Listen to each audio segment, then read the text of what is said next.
terkait bagaimana kronologis dan peristiwa yang terjadi di Tuleu saat ini, Pak.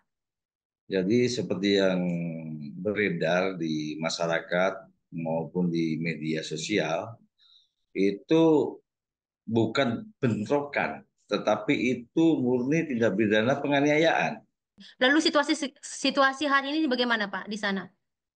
Jadi untuk situasi sekarang ini, jadi dengan adanya kejadian tersebut, Bapak Kapolda sudah mengambil langkah yang konkret.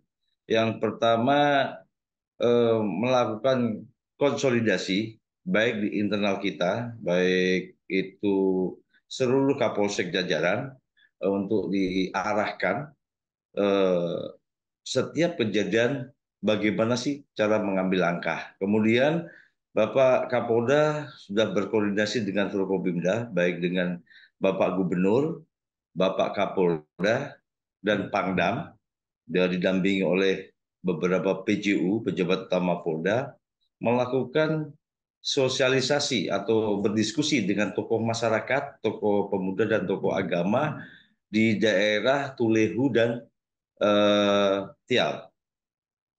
Dan tadi yang ketiga, Bapak Kapolda sudah menempatkan personil kita di pospam di daerah. Jadi di daerah TKP sudah ada pospam dan sudah diisi oleh personil. Kemudian yang keempat, bahwa Bapak Gubernur, Bapak Kapolda, dan Bapak Pangdam sudah menjamin bahwa untuk situasi setelah kejadian, bahwa situasi sudah aman dan masyarakat bisa melaksanakan aktivitas seperti biasa. Oke, Pak. Dari berarti tadi Pak bisa dikonfirmasi itu ini bukan bentrokan tapi pengeroyokan ya, Pak. Ya, jadi itu terjadi penganiayaan oknum, jadi pemuda Hmm. yang dipengaruhi sebagian pada minuman keras. Oke, baik, Pak. Dan ini juga banyak informasi beredar, Pak, bahwa korban dinyatakan ada meninggal dunia, ada yang 2 orang, bahkan tadi beberapa juga media menyebutkan yang meninggal dunia cuma satu gitu. Jadi yang sebenarnya itu berapa banyak korban jiwa dalam peristiwa ini, Pak?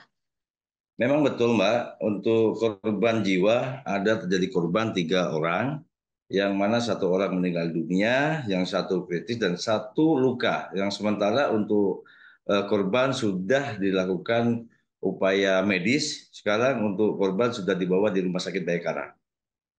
Oke. Dan tadi juga pihak kepolisian memastikan bahwa di sana kondisi sudah aman, Pak. Tadi berapa banyak, Pak, personil yang diturunkan di lapangan, Pak, untuk mengamankan di 2 negeri ini, Pak?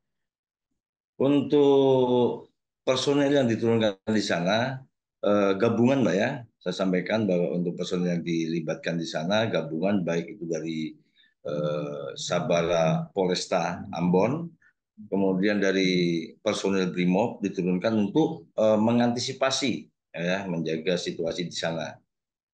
Jadi saya sampaikan Mbak, jadi untuk tadi terkait masalah personil yang dilibatkan itu 244 personil.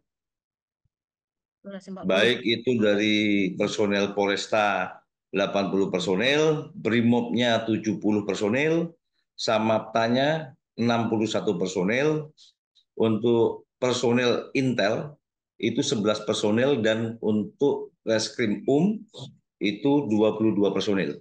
Dan ini Pak, tadi kan kalau ini dibicarakan tadi bahwa ada oknum-oknum dengan tadi minuman keras juga ya termasuk pemicu salah satu terjadinya perkelahian antar pemuda. Nah, bagaimana penanganan atas kasus ini Pak? Jadi untuk penanganan kasus, saya koordinasi dengan Dirkrim Polda Maluku bahwa untuk anggota melakukan penyelidikan dan sudah mengamankan diduga terlibat dengan adanya kejadian tersebut.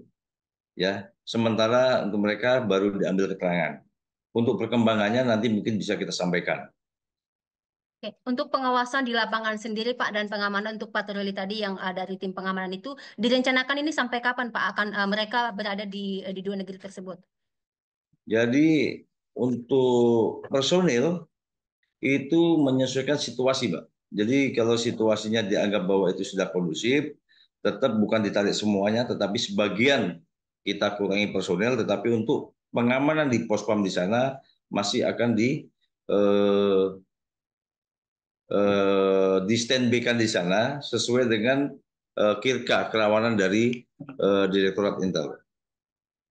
Oke Pak, yang terakhir Pak, ini langkah-langkah apa sih Pak yang dari Kapolda sendiri itu yang disiapkan untuk hal-hal seperti ini tidak terjadi lagi dan mungkin imbauan untuk masyarakat Pak, karena kan situasi ini mempengaruhi kekhawatiran, menimbulkan kekhawatiran kepada masyarakat seperti itu. Baik Mbak, jadi untuk langkah-langkah dari Kapolda dengan adanya kejadian, misalnya ada suatu kejadian, harus kita cepat mengambil langkah. Yang pertama, melakukan konsolidasi, baik internal maupun eksternal. Eksternal dalam tanda kutip, kita berkoordinasi dengan pemerintah daerah. Seperti yang dilaksanakan oleh Bapak Kapolda, langsung dengan adanya kejadian, langsung konsolidasi dengan Bapak Gubernur, Pangdam, dan Kapolda untuk mengambil langkah bagaimana untuk mengantisipasi dengan cepat.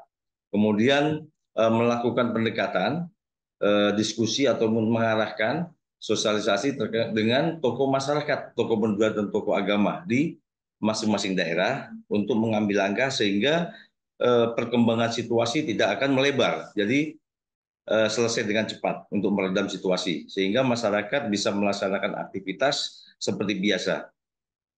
Nah, imbauan apa nih Pak untuk masyarakat Pak supaya tenang di situasi seperti ini saat ini?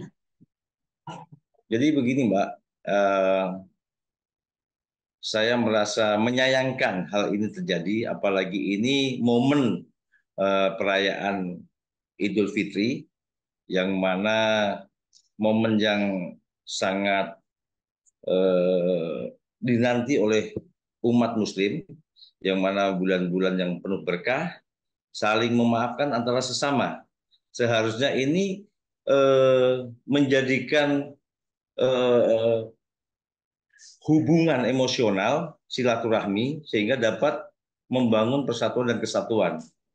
Tetapi dengan adanya kejadian ini, saya himbau kepada masyarakat untuk jangan terprovokasi dengan adanya isu-isu yang berkembang di masyarakat dan di pemberitaan di media sosial.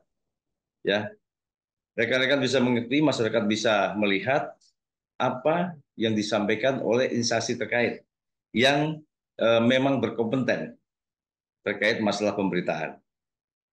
Terus yang kedua, bermedsoslah yang bijak. Jangan sampai nanti masyarakat karena kekurang tahuan masyarakat menggunakan medsos akhirnya eh, terjadi penyalahan ataukah melanggar aturan Undang-Undang ITE. Ini kasihan yang disayangkan bagi masyarakat. Baik, baik Pak Aris Amanullah, terima kasih atas waktunya dan informasinya. Kita berharap situasi tetap aman di sana dan terkendali dan permasalahan ini cepat selesai. Terima kasih Pak atas waktunya dan selamat bekerja kembali.